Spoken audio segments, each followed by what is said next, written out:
Welcome students. आज हम general practical question number 16 करने वाले हैं। आपकी स्क्रीन पे ऑलरेडी क्वेश्चन गिवन है, ठीक है। तो चलिए आइए शुरू करते हैं। मैंने ऑलरेडी फॉर्मेट तो बनाया हुआ है। यहाँ पे इस क्वेश्चन में ईयर मेंशन नहीं है बट डेट दिया हुआ है, तो हम डेट ही पुट कर लेते हैं, विच इज़ जनवरी 5 को पहला ट्रांजेक्शन हो रहा है, जहाँ पे लिखा गया है purchase goods for cash 10,000 and spend 200 for the carriage. तो आप गुड्स खरीद रहे हो और कैरेज का पैसा पे कर रहे हो। तो हमने ऑलरेडी अपने वीडियो में डिस्कस किया हुआ है कि जब गुड्स आप खरीदते हो एंड कोई खर्चा होता है तो उसको अलग से रिकॉर्ड किया जाता है। तो हम यहाँ पे भी वही करेंगे। परचेज अकाउंट को हम डेबिट करेंगे बिकॉज कि हम गुड्स खरीद रहे हैं। परचेज अकाउंट डेबिट, और कैरेज का एक्सपेंस पे करना पड़ रहा है हमको, तो हम लिखेंगे यहाँ पे कैरेज लिखेंगे, या फिर उसको आप कैरेज इनवर्ड्स भी लिख सकते हो। जब खरीदते हो ना गुड्स को, उस टाइम पे आप कैरेज इनवर्ड्स अकाउंट यूज़ कर सकते हो, और बेचते टाइम कैरेज आउटवर्ड यूज़ कर सकते हो। तो carriage inwards account debit to cash account. Goods purchase हुए हैं 10,000 रुपये के, 200 रुपये का कैरेज है, और टोटल पैसा हम खर्च कर रहे हैं 10,200 रुपये। नरेशन वही सेम पुराना, बीइंग गुड्स परचेज्ड, बस। नेक्स्ट पे आते हैं। अगला ट्रांजेक्शन है 10th को, which is purchase machinery for cash 550,000 and spent 500 for its carriage.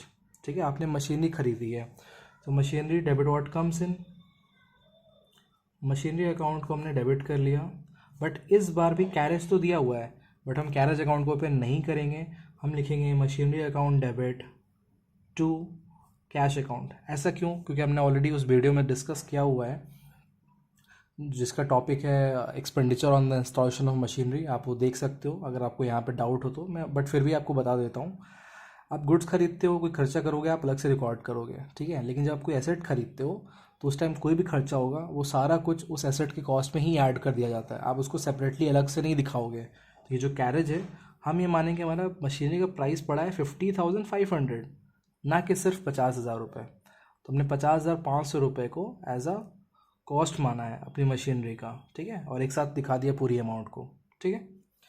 चलिए नेक्स्ट आते हैं। अगला ट्रांजेक्शन है 15 को, which is paid 20,000 for cement, 10,000 for timber and 5,000 as wages for the construction of building. अब ये यहाँ पे तीन आइटम खरीदे जा रहे हैं। क्यों खरीदे जा रहे हैं, क्या पर्पज़ है? क्योंकि हम अल्टीमेटली यहाँ क्या कर रहे हैं, बिल्डिंग कंस्ट्रक्शन कर रहे हैं। तो मैंने आपको बताया ना, हम क्या करेंगे, अगर कोई एसेट खरीद रहे हैं या कंस्ट्रक्शन कर रहे हैं तो उस एसेट का नाम यूज़ करेंगे, ठीक है। सारी कॉस्ट एक साथ ऐड अप कर दी जाएगी। तो एंट्री बन जाती है आपकी building account debit to cash account. Simple, ख़त्म।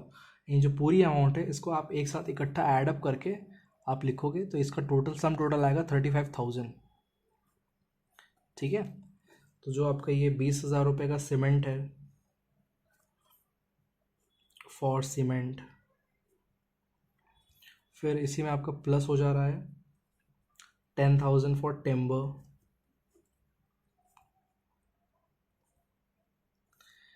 प्लस आपका वेजेस आप पे कर रहे हो 5,000 रुपये का। तो ये सब कुछ कहाँ जा रहा है, अल्टीमेटली बिल्डिंग को बनाने में तो जा रहा है।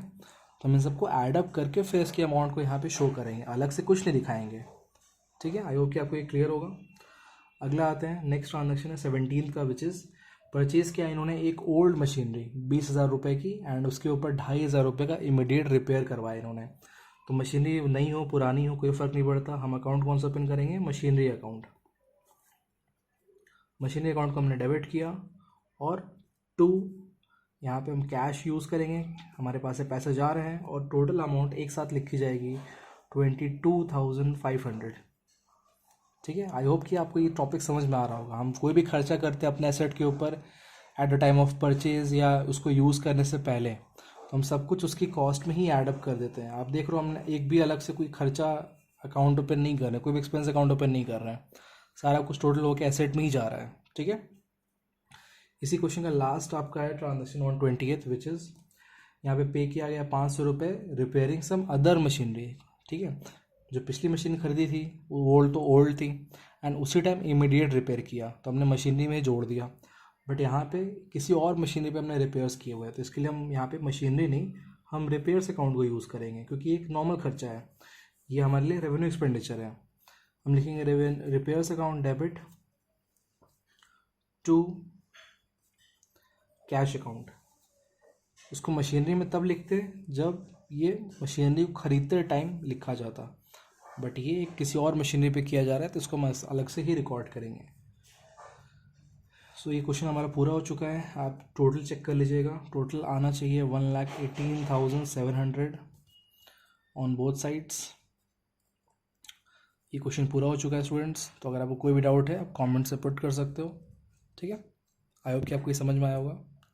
Thank you students.